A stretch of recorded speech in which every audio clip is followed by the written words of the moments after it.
Hello students, English with RC Verma पर आप सभी का स्वागत है। पिछली वीडियो में हम लोग माई आर्म्स वेयर फुल के ऊपर वाले पैसेज का स्टडी किया। अब हम लोग इस वीडियो में माई आर्म्स वेयर फुल वाले पैसेज का और इसके आगे वाले पैसेज का स्टडी करेंगे। तो आइए हम लोग चलते हैं अपने पैसेज की तरफ। आप लोग मीनिंग को नोट करते रहिएगा, और अगर मेरे चैनल पर आप नए हैं तो पहले आप मेरे चैनल को सब्सक्राइब कर लीजिए। वीडियो आप शुरू से लेकर अंत तक देखिएगा, आपको अच्छी तरह से समझ में आएगा। अगर आपको कोई शिकायत है और कोई प्रॉब्लम है तो आप कमेंट में ज़रूर बताइएगा। वीडियो देखने के बाद अगर आपको पसंद आए तो लाइक ज़रूर कीजिएगा और अपने दोस्तों को भी शेयर कीजिएगा। तो आइए चलते हैं, हम स्टार्ट करते हैं अपने पैसेज को। My arms were full. My arms, मेरी भुजाएं। लेखक कह रहा है विलियम सी डगलस, जब टोकरी सबका खरीद लिया था और उस बच्ची का, छोटी सी जो बच्ची उसके सामने थी, उसका टोकरी जब उसको खरीदना हुआ तब की बात कर रहा है, और वो लड़की भी उसको अपना टोकरी बेचना चाहती थी। तो लेखक कह रहा है कि माई आर्म्स वेयर फुल, मेरी जो भुजाएं थी वो भरी हुई थी। मतलब उस लड़की का टोकरी नहीं खरीद पाया, बाकी बच्चों का टोकरी खरीद लिया था, ढेर सारा टोकरी ले लिया था। अब उसके पास टोकरी रखने के लिए जगह नहीं था। वही कह रहा है कि माई आर्म्स वेयर फुल, मेरी भुजाएं भरी हुई थी। I had no room. I had, मेरे पास, नो रूम, कोई जगह नहीं था, मेरे पास कोई जगह नहीं था। लेट अलोंग, इसके साथ ही साथ, एनी नीड, एनी मतलब किसी की, नीड मतलब आवश्यकता, इसके साथ ही साथ किसी की आवश्यकता भी नहीं थी। फॉर एन अदर बास्केट, एक दूसरे टोकरी की, इसके साथ ही साथ किसी एक दूसरी टोकरी की मुझको आवश्यकता भी नहीं थी। मतलब उसका पूरा हाथ जो था भरा हुआ था, अब उसको टोकरी खरीदने की आवश्यकता नहीं थी, उसके पास जगह नहीं था रखने के लिए। तो आगे कह रहा है बैलेंसिंग। अब नेक्स्ट पेज पे आते हैं हम। तो क्या हुआ? Balancing my baskets and fans on my left arm. Balancing मतलब साधते हुए, माई बास्केट्स मतलब अपनी टोकरियों का संतुलन बनाते हुए। बैलेंस मतलब बराबर या संतुलन करना। अपनी टोकरियों को संतुलन में बनाते हुए, एंड फैंस और पंखों और टोकरियों को संतुलन में करते हुए। कहाँ पर? ऑन माई लेफ्ट आर्म, अपने बाएं भुजा में। जब लड़की की टोकरी को खरीद नहीं पाया तो ही कह रहा है कि balancing my baskets and fans on my left arm, अपनी टोकरियों और पंखों को बाएं भुजा में बैलेंस करते हुए, बराबर करते हुए, बाएं भुजा में रखते हुए। आई रीच्ड, मैं पहुंचाया, मैं ले गया। इनटू माई राइट पॉकेट, अपने कोट के दाहिने जेब में। क्या ले गया? अपने हाथ को अपने दाहिने कोट के दाहिने जेब में ले गया। And got a handful of change. Got मतलब प्राप्त किया। ए हैंडफुल मतलब मुट्ठी भर, ऑफ चेंज मतलब खुला पैसा, रोजगारी इसको कहते हैं। तो क्या कह रहा है? I reached into my right coat basket, मैं अपनी कोट के दाहिने जेब में हाथ को पहुंचाया और एक मुट्ठी भर खुला पैसा पाया। परहैप्स, शायद, 15 सेंट्स, 15 सेंट थे। इन ऑल, वे सभी। व्हिच, जिसे। आई डिपोजिटेड, मैं जमा कर दिया, रख दिया। इन द बास्केट, टोकरी में। किस टोकरी में? दैट, जो द यंग गर्ल, नवयुवक लड़की, हेल्ड मतलब पकड़ी हुई थी, इम्प्लोरिंगली, विनम्रतापूर्वक, बिफोर मी, मेरे सामने।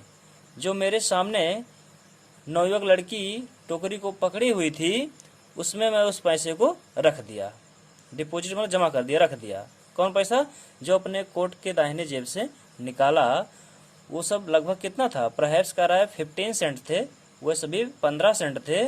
उन सभी को, जिसको मैं क्या किया, उसकी टोकरी में जमा कर दिया, रख दिया।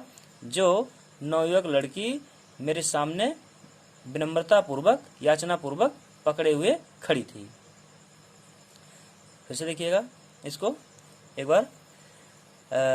परहैप्स 15 सेंट्स इन ऑल, शायद वह सभी 15 सेंट थे। Which I deposited in the basket, जिसको मैं टोकरी में जमा कर दिया, रख दिया। That the young girl held imploringly before me, जिसे नवयुवक लड़की मेरे सामने याचनापूर्ण पकड़े हुए खड़ी थी। I tried to explain, I tried मैं प्रयास किया, टू एक्सप्लेन समझाने का, मैं उसको समझाने का प्रयास किया। दैट कि I could not by the basket, could not नहीं खरीद सका, बाई मतलब खरीदना, मैं नहीं खरीद सका बास्केट टोकरी, मतलब लड़की से कह रहा है कि मैं लड़की को समझाने का प्रयास किया कि मैं टोकरी को नहीं खरीद सकता हूँ। बट एक्सटेंडेड, एक्सटेंडेड मतलब देना, दे दिया, लेकिन दे सकता हूँ। The gratuity as a substitute, substitute मतलब उदाहरण के रूप में, संक्षिप्त मतलब सब्स्टिट्यूट मतलब क्या कहते हैं, अतिरिक्त। यहाँ पर ग्रेटिट्यूड मतलब एहसान, खैरात, लेकिन मैं खैरात के रूप में उसको अतिरिक्त पैसा दे दिया। लेखक क्या कह रहा है, कह रहा है आई ट्राइड टू एक्सप्लेन, मैं उसको समझाने का प्रयास किया कि मैं टोकरी को नहीं खरीद सका, लेकिन खैरात के रूप में अतिरिक्त पैसा दे दिया। I realised at once, I realised मतलब महसूस किया, एट वंस मतलब तुरंत, मैं तुरंत महसूस किया कि व्हाट ऑफेंस, व्हाट मतलब कैसा या कौन सा, ऑफेंस मतलब अपराध या गलती, आई हैड गिवन मैं कर दिया हूँ। मैं तुरंत महसूस किया, मुझको तुरंत महसूस हुआ कि कैसा अपराध मैं कर दिया हूँ, कौन सी गलती मैं कर दिया हूँ। दिस चाइल्ड ऑफ 9, यह 9 वर्ष की बच्ची, ड्रेस्ड पोशाक पहने हुई थी, इन रैक्स, रैक्स मतलब चिथड़े, फटे हुए। यह 9 वर्ष की बच्ची जो चिथड़े पहनी हुई थी, एंड और on the edge of starvation, on मतलब पर, द एज मतलब किनारे पर, कगार पर, अंतिम सीमा पर, ऑफ स्टारवेशन मतलब भूखमरी के, जो चिथड़े पहने हुई थी और भूखमरी के कगार पर थी। रेज्ड हर चिन, रेज्ड मतलब उठाई, हर चिन मतलब अपनी दाढ़ी को, ठुड्डी को, अपनी दाढ़ी को उठाई। Reached into the basket, reach मतलब अपने पहुंचाई, क्या अपने हाथ को ले गई, इनटू द बास्केट में टोकरी में, हाथ को टोकरी में ले गई।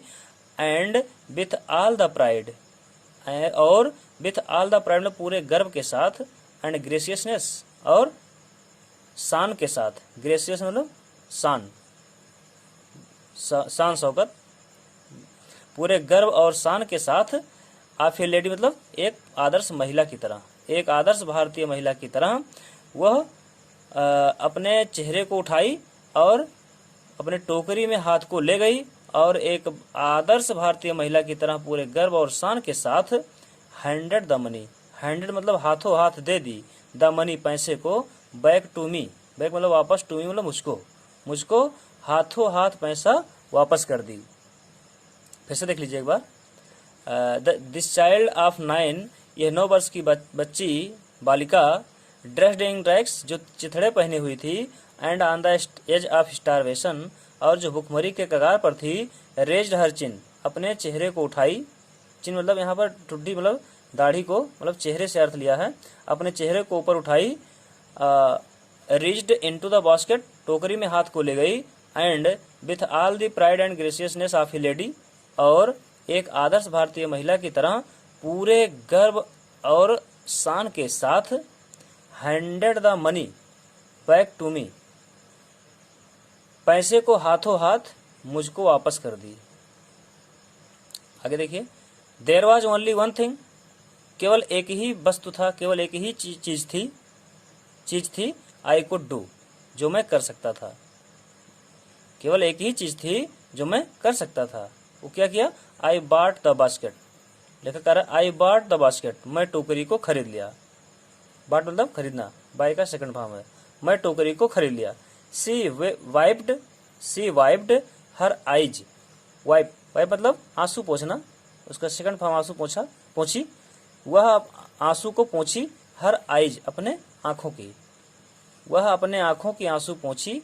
स्माइल्ड मुस्कुराई, एंड डैश डाउन, डैश मतलब उछली, डाउन मतलब नीचे की ओर, द प्लेटफॉर्म मतलब प्लेटफॉर्म से, वह मुस्कुराई और प्लेटफॉर्म से नीचे उछली मतलब नीचे कूद गई। हीडेड मतलब की ओर, फॉर सम ग्रास हट, हीड मतलब आगे की ओर, फॉर सम ग्रास हट कुछ घास की झोपड़ियों की तरफ, कुछ घास के झोपड़ियों की तरफ वो गई। That would have at least 30 cents that night, जो कम से कम, वुड हैव मतलब होगा, एट लीस्ट मतलब कम से कम, 30 सेंट मतलब 30 सेंट लगभग 1.5 रुपया, दैट नाइट मतलब उस रात को। लेखक क्या सोच रहा है, कह रहा है शी वाइप्ड हर आइज, वह अपने आंखों के आंसू को पोंछी, मुस्कुराई और प्लेटफॉर्म से नीचे उतरी, नीचे कूद गई और कुछ घास फूस से बनी हुई झोपड़ियों की तरफ गई, जो उस रात को कम से कम उसके पास 30 सेंट होगा। अपनी झोपड़ी में रहेगी और रात बिताएगी, उस रात को उसके पास कम से कम 1.5 रुपया, 30 सेंट मतलब 1.5 रुपया होगा। ये लेखक सोच रहा है कि बेचारी बहुत गरीब थी, आज वो भी अपने दिल में सोच रही होगी कि मैं 1.5 रुपया अपने पास रखी हूँ। तो आगे देखिएगा। तो इतना जब बात हुई तो विलियम सी डगलस कहाँ जा रहे हैं, अब उनकी यात्रा समाप्त हो गई, तो अब भारत के प्रधानमंत्री जो पंडित जवाहरलाल नेहरू थे, अब उनके पास जा रहे हैं। तो कह रहे हैं I told this story to prime minister, I told मैं बताया, दिस स्टोरी यह कहानी, टू प्राइम मिनिस्टर प्रधानमंत्री को, मैं यह कहानी प्रधानमंत्री को बताया, पंडित जवाहरलाल नेहरू को, मैं इस कहानी को प्रधानमंत्री पंडित जवाहरलाल नेहरू को बताया। आई टोल्ड हिम, मैंने उनको बताया कि इट वाज वन रीजन, एक ही कारण है, I had fallen in love, fallen in love मतलब प्रेम हो गया, विथ इंडिया भारत से।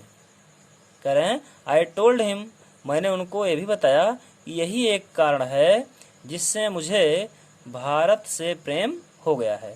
फॉलन इन लव मतलब प्रेम हो जाना। हाँ, प्रेम क्यों हुआ उनको भारत से, क्योंकि भारत के लोगों की नैतिकता और शिष्टाचार को देख करके वो बहुत कुछ प्रभावित हुए और वो भारत से लगाव करने लगे। आगे देखिएगा क्या कह रहे हैं, मोस्ट इम्पॉर्टेंट पैसेज है, इसको ध्यान से देखिएगा, ये पेपर में बहुत पूछता है। द पीपुल आई सा इन इंडिया, द पीपुल लोगों को, आई मैं, सा मतलब देखा, इन इंडिया भारत में, जिन लोगों को मैं भारत में देखा, लोगों को मैं भारत में देखा, दोज इन द विलेज, वे लोग चाहे गांव में हों, as well as those in high office, जैसा कि वे लोग चाहे उच्च कार्यालय में हों, हाई ऑफिस मतलब उच्च कार्यालय, उच्च पदों पर हों। हैव मतलब के पास, बोथ मतलब दोनों के पास, pride and lively sense, pride मतलब गर्व, एंड लिवली मतलब सुंदर, सेंस मतलब ज्ञान, ऑफ डिसेंसी मतलब शिष्टाचार का, एंड सिटीजनशिप नागरिकता का।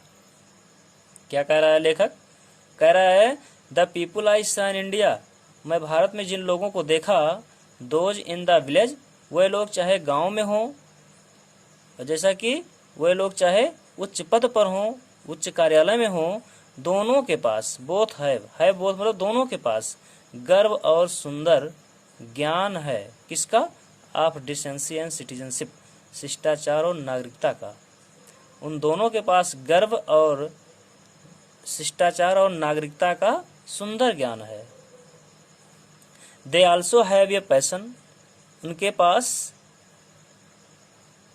आल्सो मतलब भी, है मतलब पास, ए पैशन मतलब तीव्र इच्छा, तीव्र भावना, किसकी, फॉर इंडिपेंडेंस, इंडिपेंडेंस मतलब स्वतंत्रता की, उनके पास स्वतंत्रता की भी तीव्र भावना है, स्वतंत्रता की भी तीव्र भावना मतलब किसी की गुलामी पसंद नहीं करते हैं, वो अपने ऊपर भरोसा करते हैं, अपने ऊपर डिपेंड रहना चाहते हैं। तो कैसे लेखक सीखा, ये कह रहा है दिस ब्यूटीफुल चाइल्ड, यह जो सुंदर बालिका थी, बॉर्न इन स्क्वालर, बॉर्न मतलब पैदा हुई थी, इन स्क्वालर, स्क्वालर मतलब गंदे वातावरण में, एंड पॉवर्टी मीन्स गरीबी में, यह सुंदर बालिका जो गरीबी और गंदे वातावरण में जन्म ली थी, अनएजुकेटेड इन बोथ, अनएजुकेटेड में अशिक्षित थी, इन बोथ दोनों में, किसमें, ग्रामर एंड मैनर्स, व्याकरण और बोलचाल में, मैनर मतलब स्वभाव, तौर तरीका, ढंग, जो दोनों में असभ्य थी, उसको ज्ञान नहीं था, अनएजुकेटेड थी, had given me a glimpse, had given me मतलब मुझको दे गई, ग्लिम्स मतलब झलक, of the warm soul of India, भारत के एक अच्छे व्यक्ति के रूप में, एक अच्छी आत्मा, वार्म सोल गर्म आत्मा मतलब वह अच्छे व्यक्ति के रूप में मुझको झलक दे गई। भारत के एक अच्छे व्यक्ति, अच्छी आत्मा के बारे में हमको एक झलक दे गई कि भारत में भी ऐसे ऐसे लोग हैं जो किसी को भी प्रभावित कर सकते हैं। फिर से देख लीजिए इसको। द पीपुल आई सा इन इंडिया, वे लोग जिनको मैं भारत में देखा, दोज इन द विलेज, वे लोग चाहे गाँववासी हों, as well as those in high office, जैसा कि चाहे वे उच्च पदों पर हों, दोनों के पास, है बोथ मतलब दोनों के पास, प्राइड गर्व है, and lively sense of decency and citizenship, शिष्टाचार और नागरिकता का सुंदर ज्ञान है।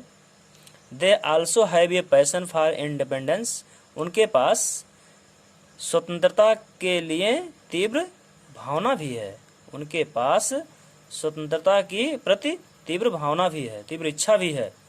दिस ब्यूटीफुल चाइल्ड, यह सुंदर बच्ची, बॉर्न इन स्क्वालर, जो गंदे वातावरण में पैदा हुई है, एंड पॉवर्टी और गरीबी में, जो गंदे वातावरण और गरीबी में पैदा हुई है, uneducated in both grammar and manners, जो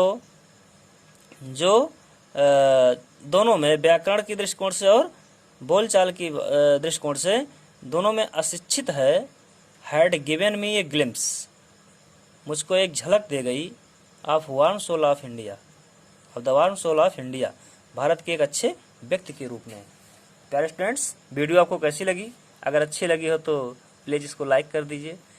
अगर इस चैनल पर नए हैं तो सब्सक्राइब करना मत भूलिएगा। अपने दोस्तों को अधिक से अधिक इसको शेयर कीजिए और अपने संबंधियों में भी इसको शेयर कीजिए, जिससे आप लोग मेरे द्वारा दिए गए वीडियो से अधिक सीख सकें और मेरा मनोबल बढ़ता रहे, मैं आप लोगों को अच्छे ज्ञान देता रहूं।